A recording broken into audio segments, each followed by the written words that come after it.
اس دن اذان کو 22 مسلمانوں نے اپنی جانوں کا نذرانہ دے کر مکمل کیا۔ اللہ اکبر اللہ۔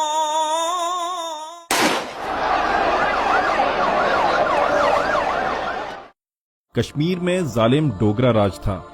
انگریزوں نے ایک سازش کے تحت 75 لاکھ سکہ نانک شاہی کے عوض کشمیر کے مسلمانوں کو ان کی سرزمین سمیت گلاب سنگھ کے ہاتھوں بیچ دیا تھا۔ اس ظالمانہ دور کی انتہا اس وقت ہوئی جب 1931 میں توہین قرآن اور خطبہ عید کی بندش جیسے سنگین واقعات رونما ہوئے۔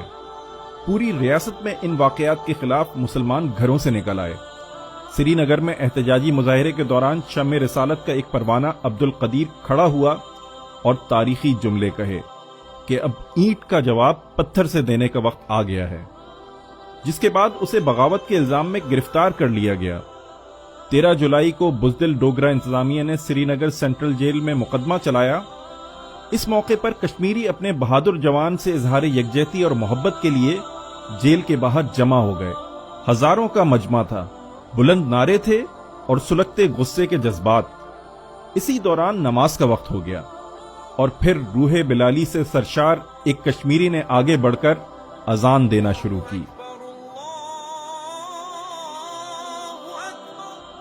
جس پر طاقت کے نشے میں چور افواج نے فائرنگ کر کے اسے شہید کر دیا۔ لیکن ایک اللہ پر ایمان رکھنے والوں کو اس کی بڑائی کے اعلان سے گولی کیسے روک سکتی تھی؟ ایک کے بعد ایک کشمیری اپنی جان قربان کرتا رہا اور اذان دیتا رہا۔